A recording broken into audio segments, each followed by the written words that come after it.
What is going on, YouTube? We are here on another Friday night live. Man, this is a bit later of a start than usual, and I already see so many people hanging out. Appreciate you all for being here.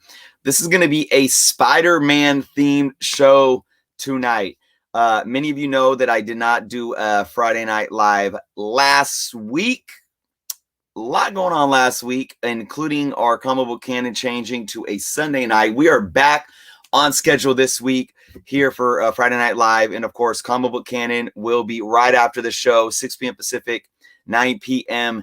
Eastern. So I hope to see all of you there as well. Let me take some time to give a shout out to everyone that's here already. Man, Battle Delta, David, what's going on, David? Let's see. We got Remy. What's up, Remy? Everyone's talking about Spider-Man. I know it's that I almost didn't want to watch the trailer, but I knew I had to. And then the internet just blew up after that.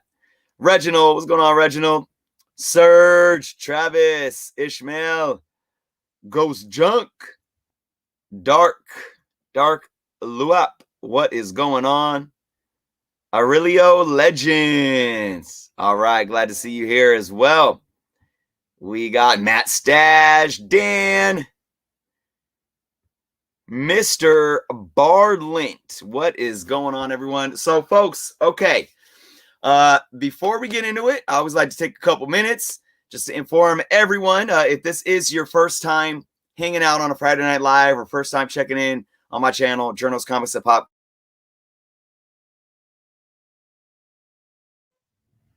Wow. There is, and then there was sound. What is going on, everyone?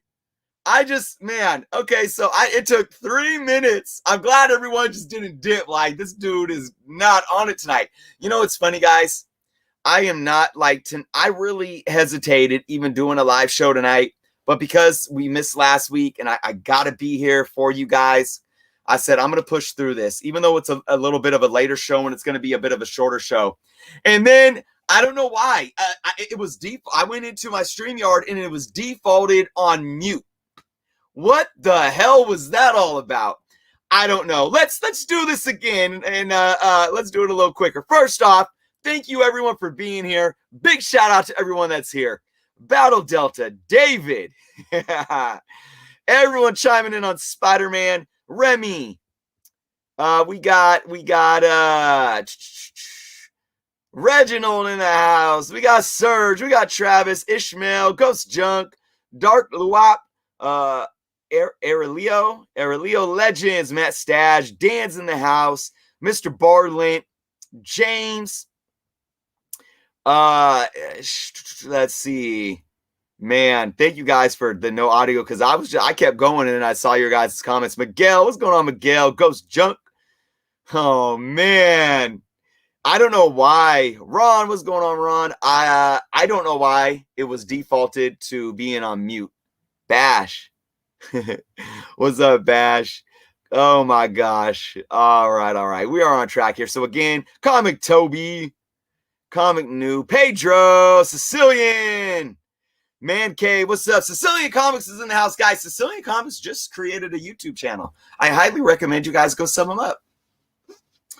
Okay, folks, here's the deal. It's a Spider-Man theme tonight. We're going to be talking about Spider-Man, but I want to give a quick rundown. I was saying this already. I'm going to say it again.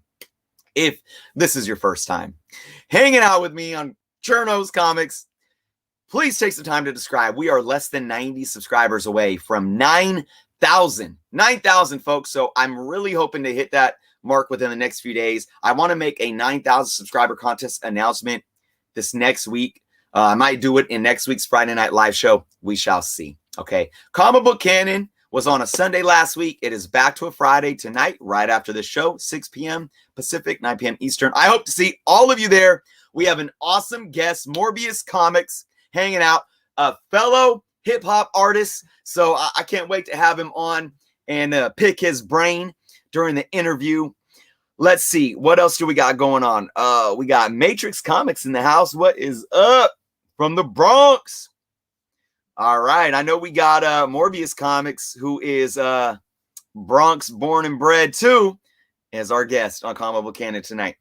So, all right, here's the deal. Comic Book Canon, guys, if you could give us a sub over there if you're not yet, and check out our weekly shows. We have been trying to push to get to this 1,000 mark, and we're going to have a massive 1,000K contest, folks. So if you're already sub, if you could share, tell your friends, we would greatly, greatly appreciate it. We are really trying to get Comic Book Canon past that 1,000 subscriber mark, because we have a lot of big things that we're trying to push, but we definitely need the support of the subscribership. So hoping you guys could do that as well. Let's see. So I didn't have a Friday Night Live show last week. I know last week was Veterans Day. So if we have any veterans in the house tonight, I just want to acknowledge you all tonight, folks. My dad is a veteran. My grandpa, who is no longer here, was a veteran. So I do have a little statement to make that I'm going to make at the end of the show. That's going to be, first off, it's going to be a bit of a public service announcement about, what's going to be going on in this comic book community that is specific to veterans. And it's also going to be basically a solid statement of gratitude to veterans as well. So before we end the show tonight, stay tuned for that. All right. But let's just get in to the topic of discussion, folks. Spider-Man. No Way Home trailer 2. I didn't even want to watch it. I was like, I just, a lot of trailers these days, they show too much, and I'm like, I want to go into the movie being surprised. We already got the first trailer. We saw Doc Ock. We saw the Green Goblin bomb. And I was like, oh my goodness, I do not want to watch the second trailer because there's already so much here but I had to watch it. There was no way I couldn't watch it. And then, of course, the internet blew up. Every other meme that was being shared or post on Facebook or Instagram was about the trailer. Everyone's trying to break it down and find different things. So what we're going to do tonight is this. We're going to talk a little bit about the movie and how it pertains to Spider-Man comics, at least as of right now. A lot of speculation, a lot of guessing, right? But that's fun. We're going to do it. We're going to have fun with it because I think that's what makes speculating fun, right? Is being able to guess what's going to come. So, Planet AZ, what is going on? I want to do it like this. Louis Logic, what's up, Louis? I want to talk a little bit about my personal opinion, but then I want to hear your guys' thoughts in the chat about what you think is going to be happening in this film. Okay? Your guesses, your educated guesses. And I want to hear what you think it's going to do to certain, or what comics you all are going to be looking out for because of what you think is going to go on in the movie, if that makes sense. What's going on, Josh? So, while you guys are, you guys can start pumping them in the comments right now. I'll try to get to as many as I can.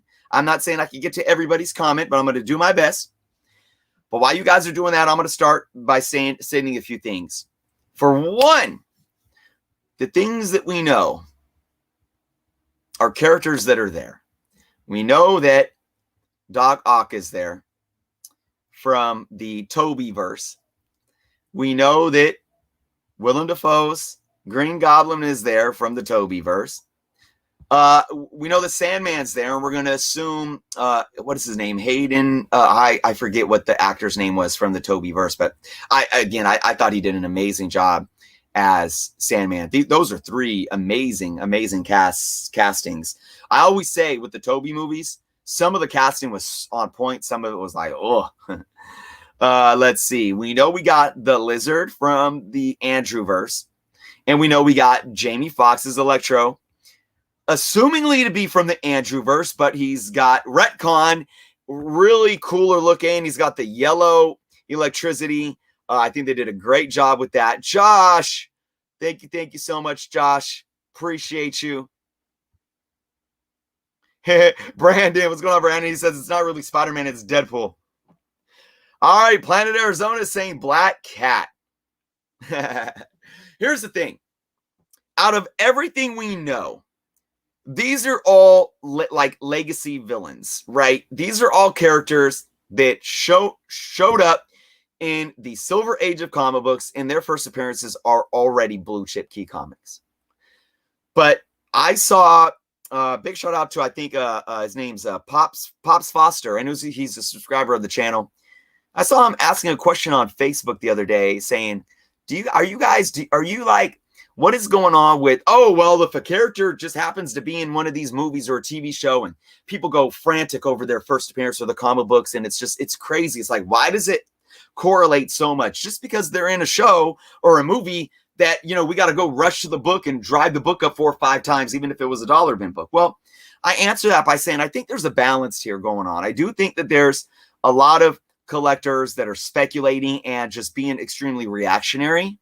But then I do think there's a lot of us fans that are, as much as we're fans of the comics, we're just as much fans of the movies and of the TV shows and of the MCU. And I think the correlation between us getting excited about seeing these characters and wanting to go after the books is very organic. And it's just a sign of the times. I do feel that.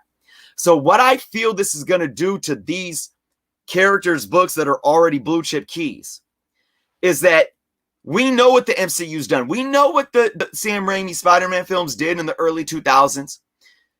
Essentially, those films helped bring me back into collecting, to be quite honest.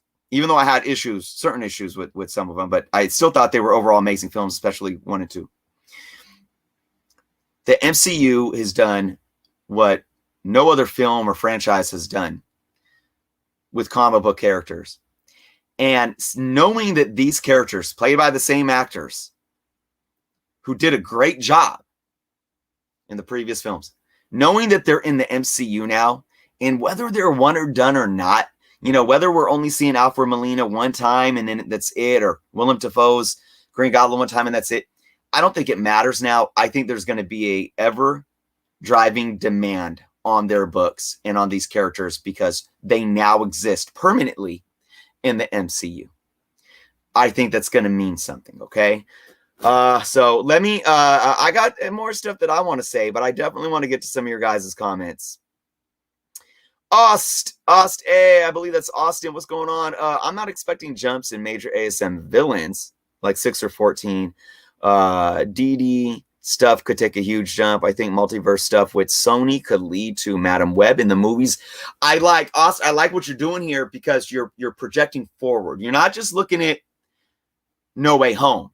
You're tying in the fact that so much of the Sonyverse, and we know now, and spoilers for anyone that has been under a rock for the last year or even a few months, or even with these trailers, we know the Sonyverse is now in a part of the MCU. The Sony Spider-Verse is a part of the MCU. All right. So Ost here is looking forward. He's saying, well, what does this mean moving forward past this one film? Black Cat, Daredevil stuff. And look, we still don't know if Daredevil might show up in this movie. There's rumors that Daredevil is going to show up in a few other random places too. She-Hulk show, we don't know.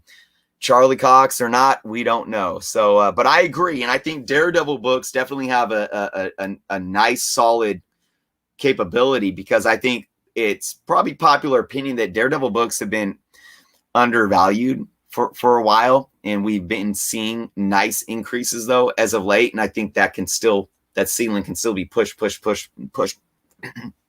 even more. Excuse me, guys. Let me get some water. I'm gonna see what Serge has to say here. Serge says,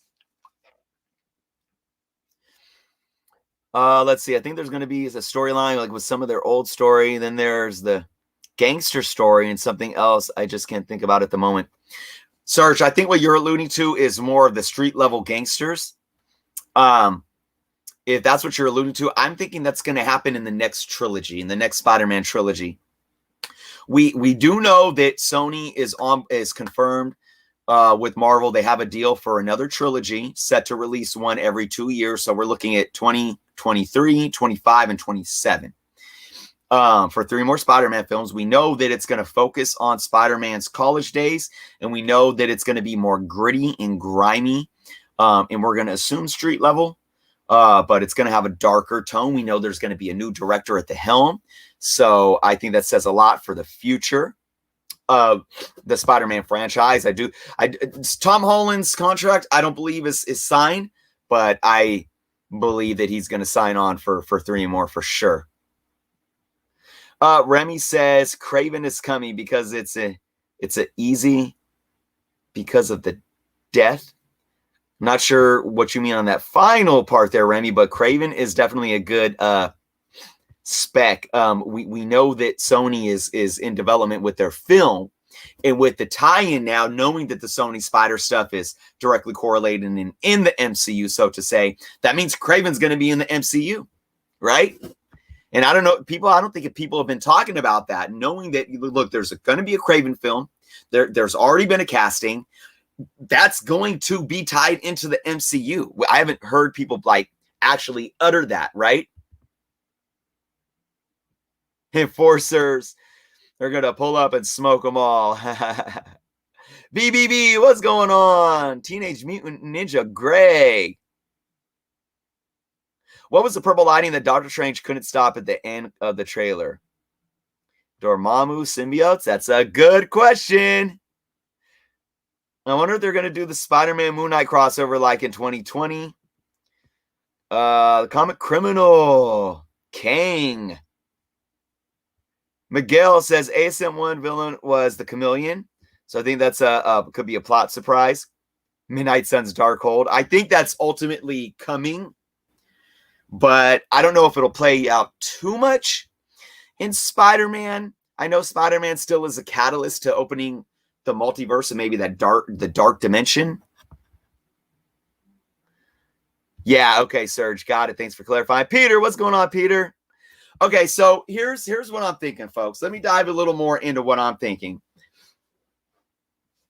One thing that first came into my brain when I saw the trailer was how we saw basically the original Green Goblin suit, Willem Dafoe, but upgraded. You got the standard mask that looked very similar to the Raimi mask, but it was upgraded. Then we saw somebody coming through the clouds on the glider with no mask on, and I ultimately thought, oh, that's Harry. It's Harry from the Raimi verse, not. I don't know the actor's name, but the Harry Green Goblin from the Amazing Spider-Man #2. Oh God. Oh, that was so bad in my opinion. So bad. I absolutely hope that is not the case. But I was thinking, oh, this is Harry Osborn. So ultimately, I don't think it is. A lot of people are saying it's still Willem Dafoe, just in a new suit. Could be. But I was looking in Amazing Spider-Man 136, and I actually have a book, ASM 136, that I'm selling. It's a bit of a lower grade. I think it's about a 3.0. And it was tough trying to find a fair market value for it because two things. One, there wasn't a raw copy selling as of late, so I had to base it off, well, this one is selling for this one, but it's like 3 grade points higher. And then I had to take into consideration, is the fair market value going to jump because people are going to be on this book because they think Harry's in the trailer? But I don't think that's popular opinion that it's going to be Harry Osborn. I do believe, I'm sticking with what I'm hearing out there, that this is just another costume for Willem Dafoe. So I will say this though, Amazing Spider-Man 136 is still a solid key. It's definitely gained value over the last 5 years. I don't have the numbers off the top of my head, but that book is absolutely gained. But the thing that you all have to remember here with Spider-Man is Marvel's legacy character, really. Spider-Man is really Marvel's Superman, even though Captain America came before Spider-Man. Namor came before Spider-Man, Human Torch, but even Fantastic Four is the first family came before Spider-Man. But Spider-Man is that iconic singular character. Spider-Man's Amazing Spider-Man run is probably the #1 legacy run for Marvel Comics. And I'm going to come back to that in a little bit. Punisher would be dope. Brandon says, I don't think we're going to have a Punisher at all in this film, but it would be interesting because they could, with Spider-Man being wanted, they could bring Punisher in just like they did in the comics and have Punisher, like there'd be the bounty out for Spider-Man and the Punisher's trying to assassinate him, right? But I just think there's too much going on, way too much going on. And I do believe the Punisher's coming back. I do believe John Bernthal is going to reprise the role. I don't think it's going to be in this film, though. But hey, you never know. That Mountain Air, what is going on? Louis says Punisher too. Yes, yes, yes. Brandon's asking, did I get some of the ASMs? Funny thing, folks, you can't see it, but I got a lot of the books that I bought. If you don't know, I recently came into a collection. A lot of it was Amazing Spider-Man stuff. I have been organizing it all week long and going through and pressing and cleaning a lot of the books. So I am going to be posting a few here and there up for sale on my Instagram. My Instagram handle is right there at journos_comics. Give me a follow there if you're not yet. But I am most likely going to have a big Spider-Man themed sale on Whatnot. You can follow me on Whatnot at Journos Comics. No underscore or anything, just at Journos Comics on the Whatnot app. So I got a ton. I got keys and I got a ton of Amazing Spider-Man books. Some of them are a bit lower grade, and a lot of them, though, are still decently higher grade books, even though they weren't in bags and boards. But I will be pressing, cleaning a lot of them, and I can't wait. This is going to be my first big sale, so definitely look out for that. If you guys are looking for any specific Amazing Spider-Man books, feel free to hit me up. But I know I'm going to be having an Amazing Spider-Man 135 up for sale, a bit of a lower grade, second full appearance of Punisher, by the way, for those that don't know. Yeah, the movie is absolutely packed. Razmeen, what is going on? Thanks for hanging out. It has been a long time. Will you be able to show us your graded, oh, what did that say? Will you be able to show us your graded Spider-Man key books? Big Dog Pound, thank you for that question. I just did a video yesterday showing off all of my graded books in my collection. So go ahead and check out that video later on when you have some free time. I go through all of it. I actually have my own box of Spider-Man graded books. So definitely go and check that out, folks. All right, let's see. Do we have anything else on books? What's that Morbius going for? The Morbius that I have for sale, I have it at a 3.5. I have it sitting at 400 right now. Obviously that book has been booming. I'm definitely open to offers. You know, it's kind of tough with a lot of the Spider-Man stuff right now because, and I always talk about fair market value, and you guys should know this if you watch my channel. Fair market value is such a moving number. It can increase with the snap of a finger from one day to the next. It can dip from one day to the next. And then if you have like an older books, especially where in a certain grade where there's not many on the market, you know, a fair market value is still an average, right? Nothing is definitive in an exact science. So, yeah, I got it at about a 3.5, asking 400 right now. Feel free to shoot me any offers if you guys are interested. I do have that up on my Instagram as well. Catface. Well, I appreciate you being here, Catface. I know it's super late for you over there in the UK. Okay. All right. So let me dive into this a little bit more with these books, folks. So this is what I would do if you guys are really specking on Amazing Spider-Man books for No Way Home. I think that first off, we know that there's the 5 main villains of like the Sinister Six. I think Mysterio is going to come back.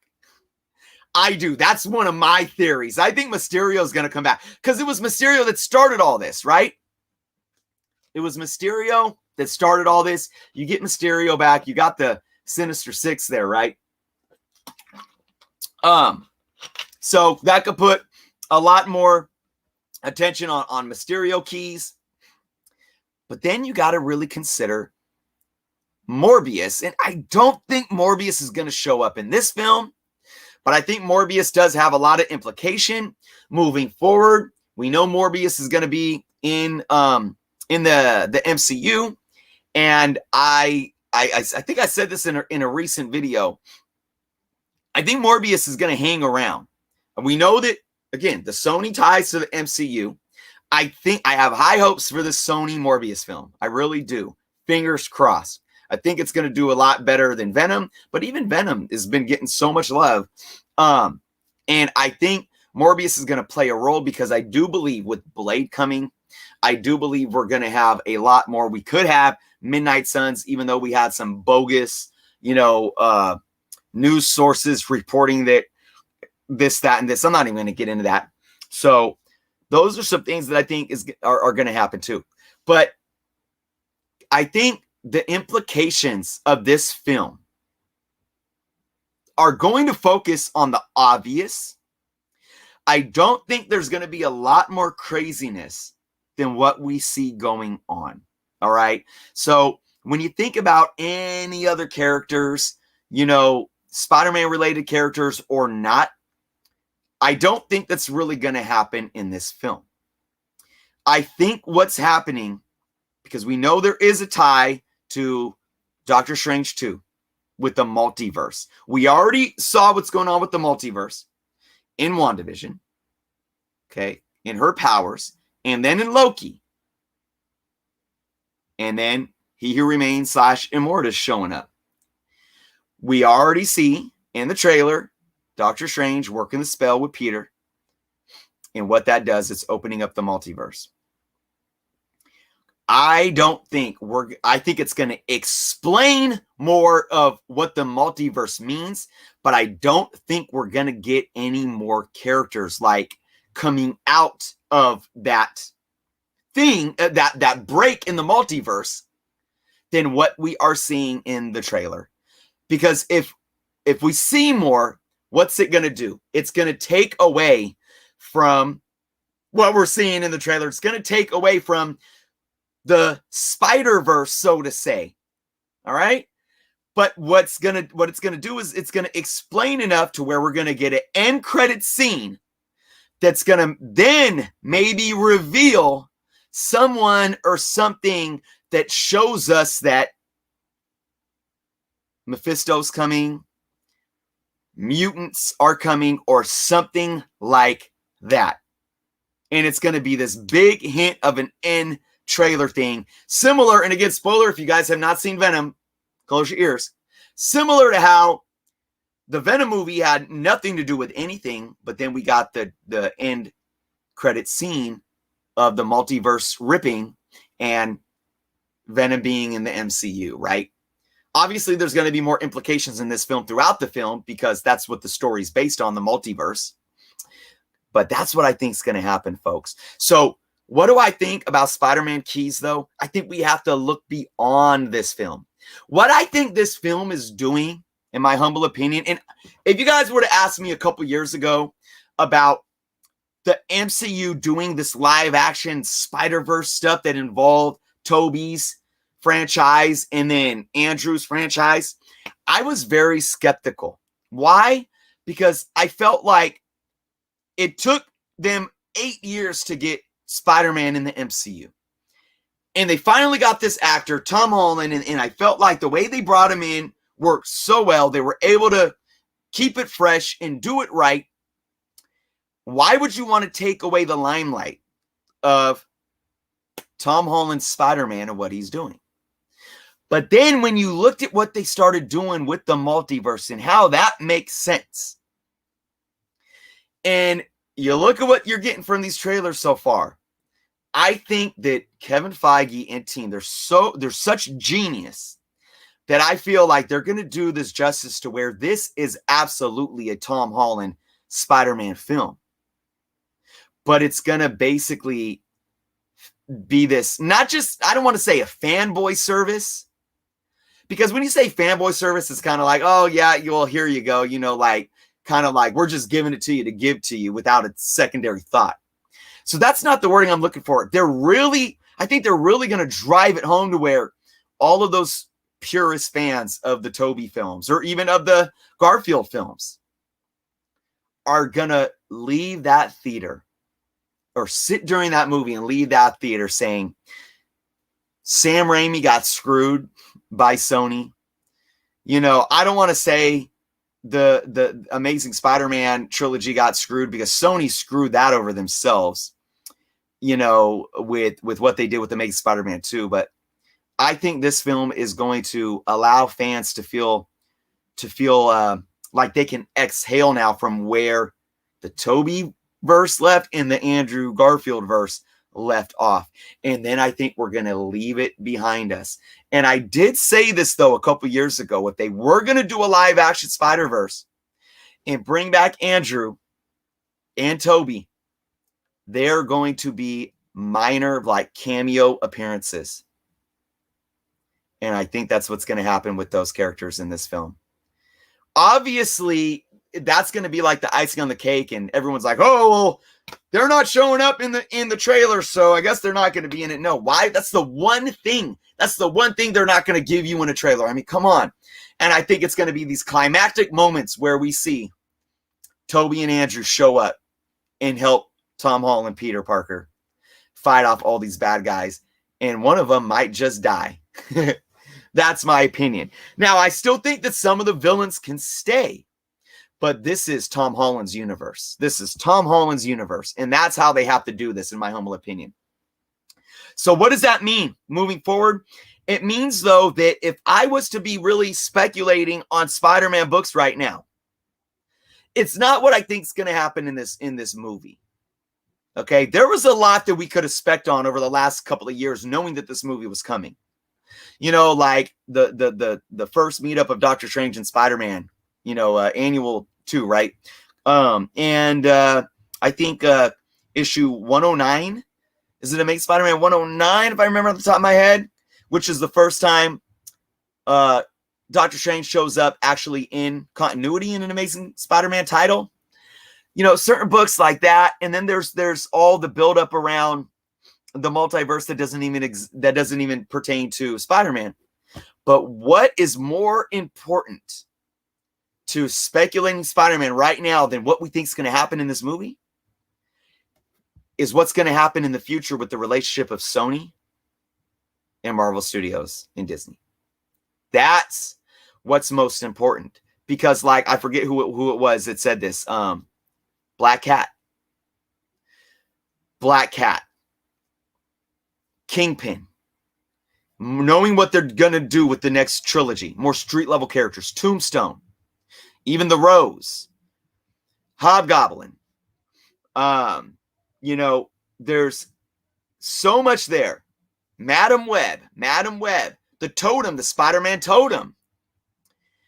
One book that I've been talking about too, Spider-Verse #1. Spider-Verse #1, a very affordable spec book with a ton of first appearances.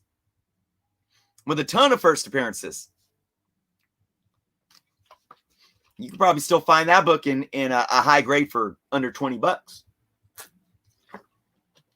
There's a lot to be there. There's a lot there, and a lot that can be shared between Sony and Marvel Studios. Silver Sable. We already know there's some type of Sony project too that's seemingly going to involve Spider-Women, whether that's Spider-Woman, you know, Jessica Drew, Jennifer Carpenter, or Cindy Moon, Silk. It could be all of them. There's so much there. And the thing, and I brought this up a few minutes ago, and I'm going to circle back to this. The thing with Spider-Man comics, especially Amazing Spider-Man comics, don't sleep on Spectacular, the Spectacular and the Web of runs, though. The thing with, oh yeah, Remy, shocker. Bokeem Woodbine is the shocker, and I think he'll probably come back. We saw that happen in Homecoming.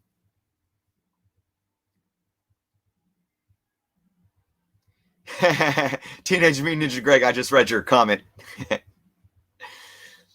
Okay, what was I saying? You guys distracted me. These books, the Amazing Spider-Man books, are legacy books.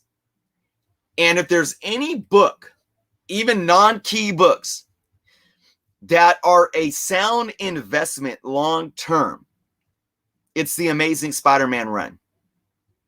I say that for all legacy runs. Your Fantastic Four, Avengers, X-Men, especially the Silver and the Bronze Age stuff. As they get older, they're going to be more sought after and the value is going to continue to go up.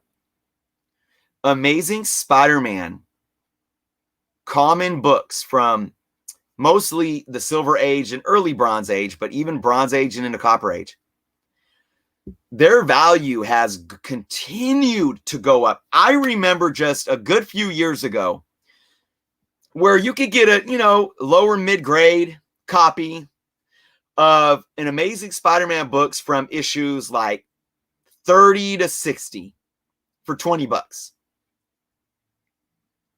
Like I said, lower mid-grade, 3.0 to 4.0, something like that. $20. Maybe even up to a 5.0, maybe. Commons, that is, obviously.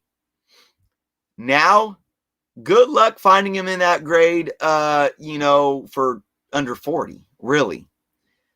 Plus, 40 plus.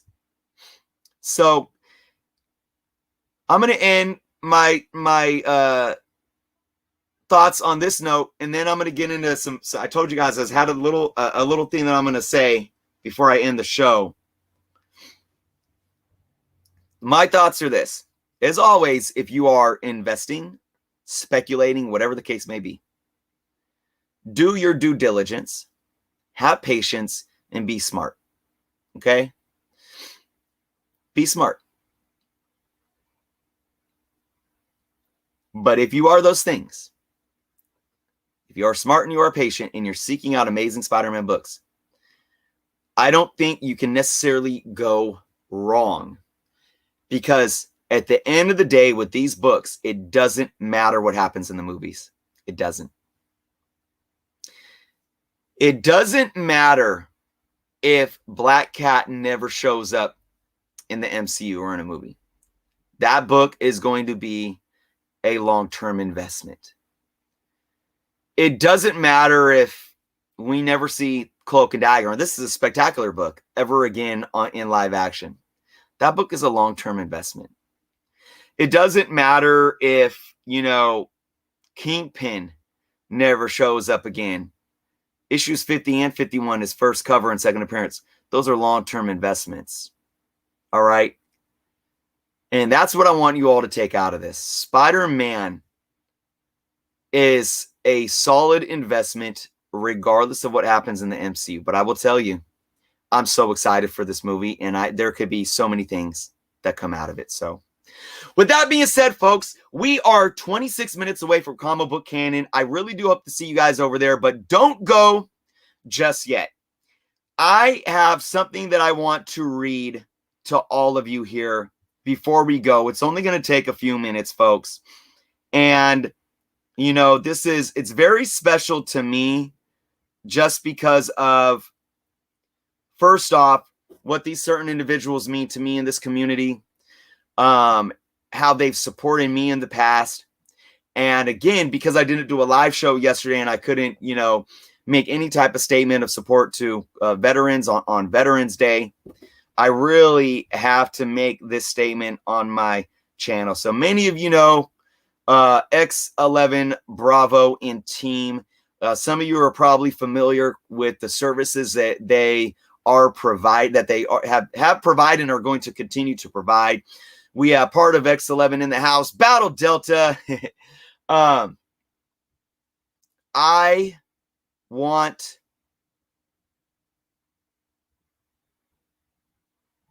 just saw something saying I was muted again. Is that the case? Can everyone hear me? I should be good. I should be good, folks, right? All right. A wedding with Aunt May. Oh, man. Maybe with Aunt May and Happy. I'd like to see that. Here we go, guys. So this is a statement from X11 Bravo. All right. Concerning Operation Slab Event. So I'm just going to go into it because this message explains what Operation Slab Event means Okay, and we're going to give a shout out to some vets in this too.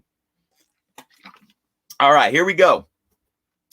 Welcome to Operation Slab Vet Community. In March of this year, our team and family here at X11 Bravo began scouting and recruiting members individually and from each tribe and channel that we had built good relationships with. The goal was to quietly lay the groundwork for an annual Community Veterans Day project to present veterans and their families with awesome packages containing letters of thanks from the community, raw books, and slab books. Books were chosen by their loved ones or themselves. They were hunted down in the highest grade possible by members of this community, and its slab features the first ever commemorative veteran labels, branch specific, which were developed in secret for this project and released to the community this morning by Tony Trombetta, President and CEO of EGS Comics. Folks, if you are still not familiar with EGS, links below in the description. Tony felt that after 20 years, the veterans in this community, after 20 years, meaning since the grading industry was created, after those long 20 years, Tony felt the veterans in this community deserved to be recognized for their sacrifice and used his skills to begin development on these labels and additional variants per branch. He requested we send out their slabs in our packages to our veterans in the community on behalf of EGS with his gratitude. The amazing family over at Marvel D Designs graciously worked with each veteran or loved one to personalize a slab stand. You guys, these slab stands look absolutely amazing as well. These were made to complement the book and Tony and EGS's work. As you all know, as he's saying here, the custom slab labels that have branch-specific logos on them. Absolutely amazing. Branch variants are in development, but every piece is custom and able to be customized. They do beautiful work, and we are honored to have them on board. We are so fortunate to have artists like Fluffy Hawaiian, Shadow Rabbit Clay Guy, Comics CJD, Super Crispy Comics. Amazing work. They joined up to contribute their beautiful work for these veterans. We also received generous contributions of raw books for the packages from comic book writers, some writer guy, Jonathan, DRCK, and Musings by Crazed. All of these are IG handles for those that aren't aware. And all of them are either veterans themselves or from veteran families.